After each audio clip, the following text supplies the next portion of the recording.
अमेरिकी राष्ट्रपति ट्रंप से संबंधित पहली खबर है। ट्रंप ने हाल ही में दावा किया कि ईरान स्ट्रेट ऑफ हॉर्मुज को बिना किसी शुल्क और अतिरिक्त शर्तों के फिर से खोलने के लिए मजबूर हो गया है। ट्रंप ने सोशल मीडिया पर यह दावा किया था। सोशल मीडिया पर कहा था कि ईरान समुद्री मार्ग में मौजूद बारूदी सुरंगों को हटाने की प्रक्रिया भी शुरू करेगा और अमेरिकी नौसैनिक दबाव के कारण जलमार्ग फिर से सामान्य स्थिति में लौट आएगा। ट्रंप के इस बयान के कुछ ही समय के बाद ईरान की IRGC यानी इस्लामिक रेवोल्यूशनरी गार्ड कॉर्प्स से जुड़ी एक एजेंसी है, यानी न्यूज़ एजेंसी है, इन्होंने दावा किया है और दरअसल इनके दावों में ट्रंप के तमाम दावे खारिज हो गए हैं, यही खबर है। ईरानी अधिकारियों के हवाले से एक रिपोर्ट जो जारी किया गया है उसमें कहा गया है कि ट्रंप दुनिया के सामने अपनी कूटनीतिक जीत दिखाने की कोशिश कर रहे हैं, इसके अलावा कुछ नहीं है। वास्तविक मसौदा समझौते में ऐसी कोई शर्त शामिल ही नहीं है। बात करें तो दुनिया के सबसे महत्वपूर्ण समुद्री मार्गों में शामिल है स्ट्रेट ऑफ हॉर्मुज। दुनिया का 20 से 25% के आसपास का तेल यहीं से गुजरता है, ये भी आप लोग जान गए होंगे। ऐसे में इस स्ट्रेट ऑफ हॉर्मुज को लेकर किसी भी प्रकार का तनाव सीधे अंतर्राष्ट्रीय ऊर्जा बाजार को प्रभावित करता है। यही कारण है कि अमेरिका, यूरोप और एशियाई देशों की निगाहें इसी क्षेत्र पर टिकी हुई हैं जब से ये वॉर वाली सिचुएशन मिडिल ईस्ट में शुरू हुई है। ईरानी मीडिया के अनुसार प्रतिबद्धता के बदले प्रतिबद्धता नामक प्रस्तावित समझौता अभी अंतिम मंजूरी के चरण में है और उस पर अभी तक कोई अंतिम सहमति नहीं बनी है। आज की खबर के हिसाब से 2 घंटे की बैठक हुई, कुछ रिपोर्ट्स बता रही हैं, और वो 2 घंटे की जो बैठक थी वो बेनतीजा साबित हुई है। रिपोर्ट में कहा गया है कि हॉर्मुज को खोलने की प्रक्रिया ईरान की शर्तों के अनुसार होगी। इसमें जहाज़ों की निगरानी, निरीक्षण, समुद्री सुरक्षा और अन्य प्रशासनिक व्यवस्थाएं शामिल रह सकती हैं। विवाद केवल समुद्री मार्ग तक सीमित नहीं है। ट्रंप ने यह भी दावा किया था कि ईरान अपने परमाणु सामग्री भंडार को समाप्त करने के लिए तैयार हो गया है, लेकिन ईरानी अधिकारियों ने इस दावे को भी पूरी तरीके से निराधार बताया है। उनके अनुसार समझौते के मसौदे में ऐसा कोई प्रावधान मौजूद नहीं है। ईरान का सबसे बड़ा फोकस अपनी लगभग 12 अरब डॉलर की फ्रीज संपत्तियों को मुक्त कराने पर है। तेहरान ने स्पष्ट किया है कि जब तक ये राशि जारी नहीं कर दी जाती तब तक वो किसी भी अगले चरण की बातचीत में आगे ही नहीं जाएंगे। इसके साथ ही लेबनान में पूर्ण युद्ध विराम और क्षेत्रीय सुरक्षा व्यवस्था भी ईरान की तरफ से जो बातचीत हो रही है उसका अहम हिस्सा है। दोनों देशों के बीच अब भी गहरा अविश्वास मौजूद है। ईरान अपनी रेड लाइन से पीछे हटने को तैयार नहीं दिख रहा है, जबकि अमेरिकी क्षेत्रीय सुरक्षा और परमाणु कार्यक्रम को लेकर अपने दबाव को बनाए रखना चाहता है। ऐसे में फिलहाल किसी अंतिम समझौते की संभावना के बारे में बोलना भी या अधिक बयानबाजी करना भी जल्दबाजी ही कहा जाएगा। कूटनीतिक दबाव की राजनीति देखने को फिलहाल मिल रही है।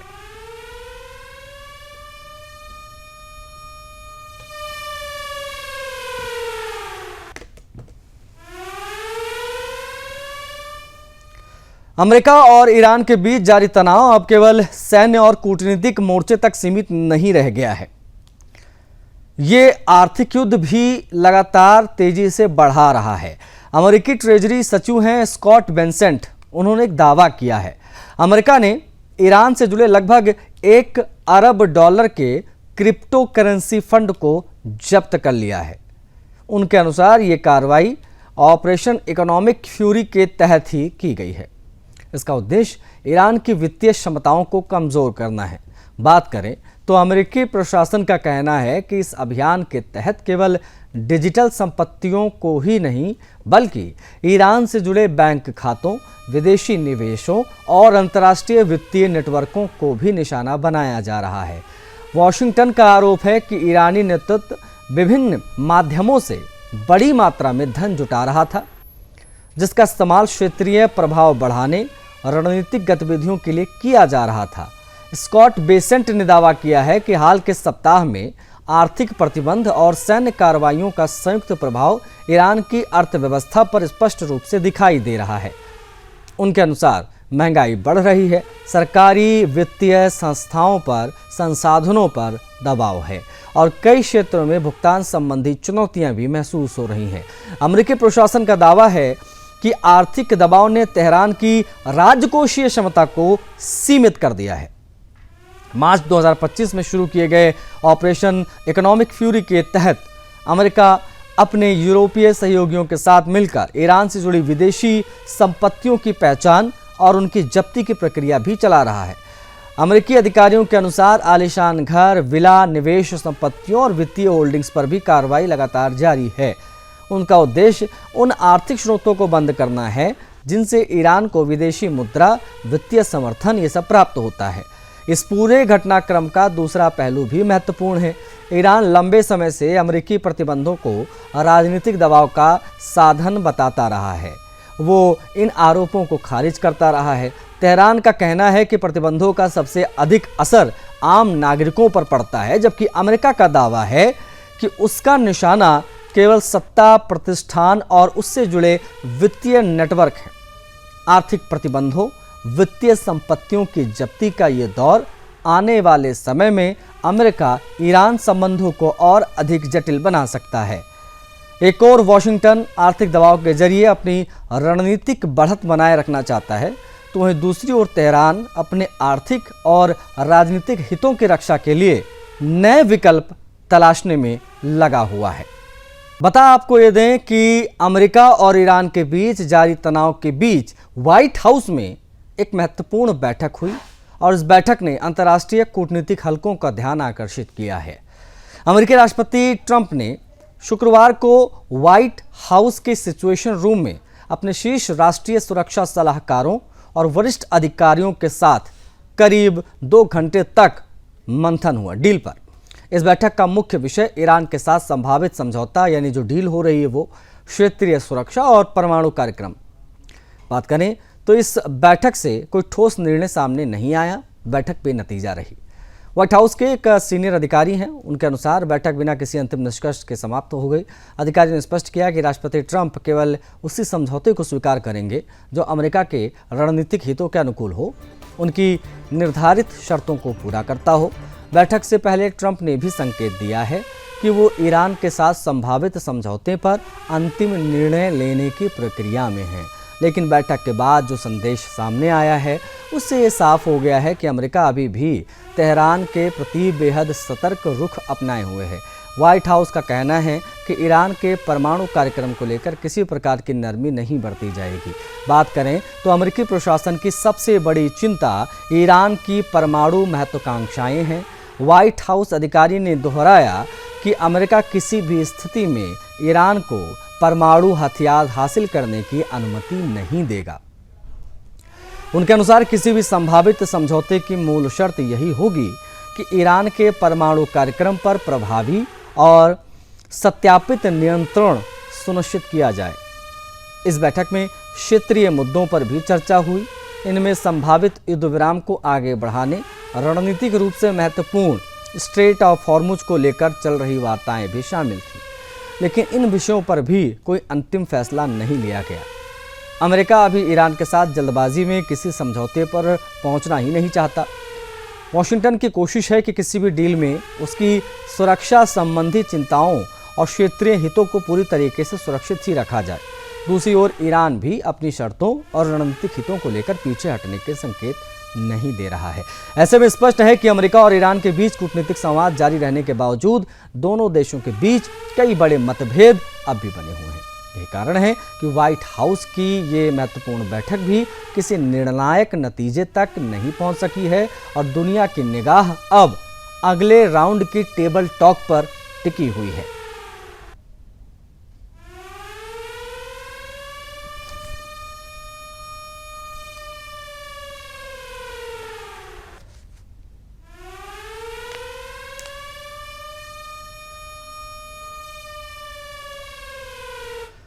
बढ़ेंगे आगे। भारत और अमेरिका और ऑस्ट्रेलिया और जापान के रणनीतिक समूह चतुर्भुजीय सुरक्षा संवाद यानी क्वाड ने प्रशांत क्षेत्र के द्विपक्षीय द्वीपीय देश फिजी में संयुक्त रूप से पोर्ट इंफ्रास्ट्रक्चर विकसित करने की महत्वाकांक्षी योजना की घोषणा की है। नई दिल्ली में हुई विदेश मंत्रियों की बैठक के बाद सामने आई इस घोषणा को इंडो पैसिफिक क्षेत्र में क्वाड की बढ़ती सक्रियता के रूप में देखा जा रहा है। पिछले 2 दशकों में क्वाड ने स्वयं को एक ऐसे मंच के रूप में स्थापित किया है जो क्षेत्रीय स्थिरता, समुद्री सुरक्षा, आपूर्ति श्रृंखला और बुनियादी ढांचे के विकास जैसे मुद्दों पर सहयोग को बढ़ावा देता है। हालांकि अंतर्राष्ट्रीय विश्लेषकों का मानना है कि समूह का एक प्रमुख उद्देश्य एशिया प्रशांत क्षेत्र में चीन के बढ़ते आर्थिक रणनीतिक प्रभाव के बीच संतुलन बनाना भी है। ऑस्ट्रेलिया के विदेश मंत्री हैं पेनी वोंग फिजी पोर्ट परियोजना को प्रशांत क्षेत्र में उच्च गुणवत्ता वाले इंफ्रास्ट्रक्चर निर्माण की दिशा में क्वाड का अब तक का सबसे बड़ा कदम बताया गया। उनके अनुसार ये परियोजना स्थानीय देशों की ज़रूरतों, प्राथमिकताओं के अनुरूप विकसित की जाएंगी, जिससे क्षेत्रीय व्यापार, कनेक्टिविटी और आर्थिक विकास को बढ़ावा मिलेगा। इस परियोजना का महत्व केवल आर्थिक नहीं बल्कि सामरिक भी होगा। प्रशांत महासागर के छोटे द्वीपीय देशों में हाल के वर्षों में चीन ने बड़े पैमाने पर निवेश किया है, कर्ज दिया है और बुनियादी ढांचा परियोजना के माध्यम से अपना प्रभाव बढ़ाया है। ऐसे में फिजी में क्वाड की ये पहल चीन के बढ़ते प्रभाव के समानांतर एक वैकल्पिक मॉडल के प्रस्तुत करने की कोशिश के तौर पर देखी जा रही है। दूसरी ओर चीन ने एक बार फिर ऐसे क्षेत्रीय समूह को लेकर अपनी आपत्ति दर्ज कराई है। बीजिंग का कहना है कि किसी भी बहुपक्षीय मंच को किसी तीसरे देश को निशाना बनाने का माध्यम नहीं बनाना चाहिए या नहीं बनना चाहिए। चीन ने गुटबंदी आधारित टकराव का विरोध करते हुए कहा है कि क्षेत्रीय सहयोग समावेशी होना चाहिए। मौजूदा वैश्विक परिस्थितियों में इस घोषणा के राजनीतिक मायने और बढ़ जाते हैं। राष्ट्रपति ट्रंप प्रशासन हाल के समय में चीन के साथ संबंधों को स्थिर करने की कोशिश कर रहे थे और अमेरिका का रणनीतिक फोकस भी पश्चिम एशिया तथा पश्चिमी गोलार्ध की ओर है। ऐसे माहौल में क्वाड की ये परियोजना इस बात का संकेत देती है कि इंडो पैसिफिक क्षेत्र अभी भी अमेरिका, भारत, जापान और ऑस्ट्रेलिया के रणनीतिक प्राथमिकताओं में शामिल है।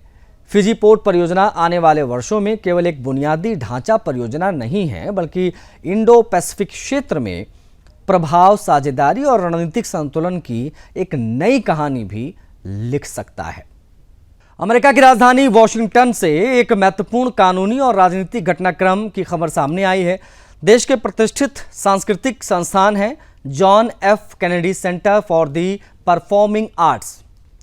इसको लेकर चल रहे विवाद में फेडरल कोर्ट ने ट्रंप को बड़ा झटका दिया है।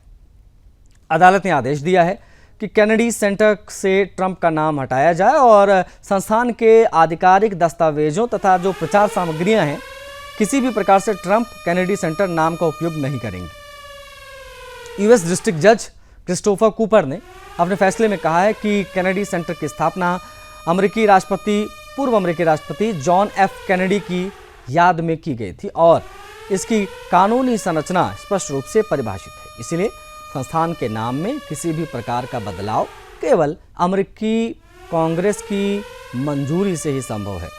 अदालत ने ट्रंप प्रशासन को 14 दिनों के भीतर परिसर से ट्रंप नाम वाले सभी साइन बोर्ड हटाने के निर्देश दिए हैं।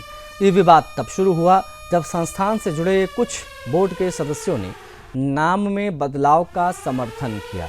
इस कदम का कैनेडी परिवार और कई अन्य सदस्यों ने विरोध किया था। इसके बाद मामला अदालत तक पहुंच गया, जहां नाम परिवर्तन की वैधानिकता को चुनौती दी गई।